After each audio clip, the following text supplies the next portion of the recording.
इस धरा पर अवतरण लिया है।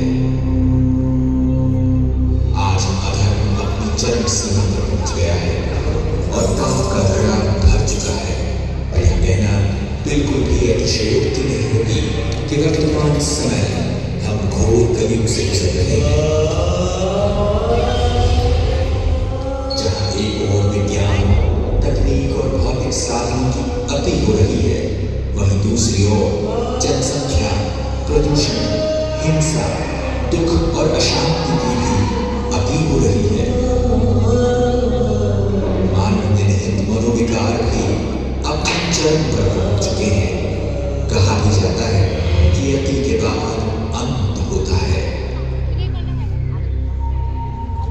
हम आज एक ऐसे ही युग परिवर्तन काल से गुजर रहे हैं जब हम एक महापरिवर्तन के साक्षी होने जा रहे हैं। और इस महापरिवर्तन की शुरुआत तब हुई जब स्वयं सर्वशक्तिवान परमात्मा परम धाम से इस साकार मनुष्य लोक में अवतरित हुए। हजारों वर्षों से मानव जिस ईश्वर को पुकार रहा था, जिसे एक दर्शन पाने के लिए अनेकों आत्मघाती प्रयास कर रहा था, वह हम सभी आत्माओं के प्यारे परम पिता सिंध के हैदराबाद में दादा लेखराज के तन में सन 1936 में अवतरित हुए। सर्वप्रथम उस त्रिकालदर्शी परमात्मा ने दादा को आने वाले महाविनाश का साक्षात्कार किया। उन्हें प्रकृति के 5 तत्वों का विकराल तांडव दिखाया। कहीं भूकंप, तो कहीं ज्वालामुखी, कहीं आग, तो कहीं पानी का सैलाब गांव के गांव निकल रहा है। कहीं बाढ़, तो कहीं समुद्र की उछालें ऐसी जैसे कि समुद्र पृथ्वी को ही काल के गर्त में समेटे।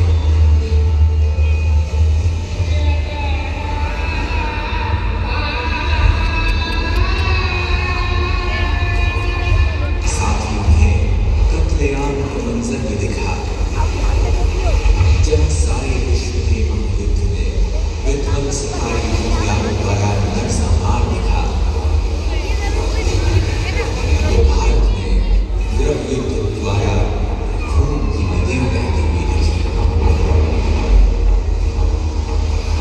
ऐसे महाप्रलयकारी साक्षात्कार का अनुभव करके दादा को इस विनाशी दुनिया से वैराग्य आ गया। तत्पश्चात परमात्मा ने उन्हें कलयुगी सृष्टि के महाविनाश के बाद आने वाली स्वर्णिम सत्य की सृष्टि का भी दिव्य साक्षात्कार कराया, जिसमें उन्हें एक अति मनभावक दुनिया का नजारा दिखा।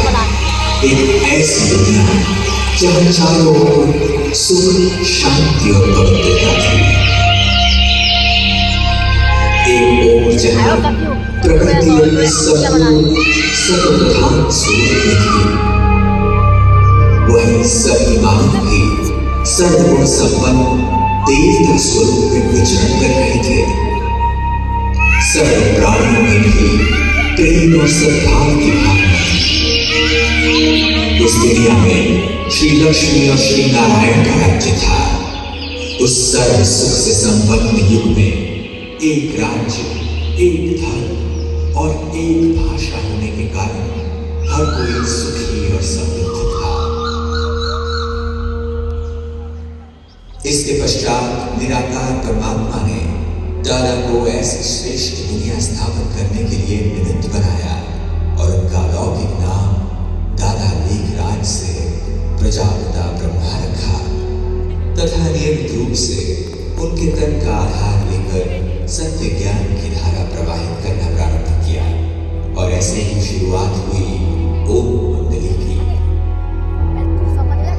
यहाँ आने वालों में अनेकों को दिव्य साक्षात्कार होने लगे और धीरे धीरे यह ओम मंडली पूरे हैदराबाद में विख्यात हो गई। इस पूरे संगठन ने 14 वर्षों तक गहरी तपस्या की और 19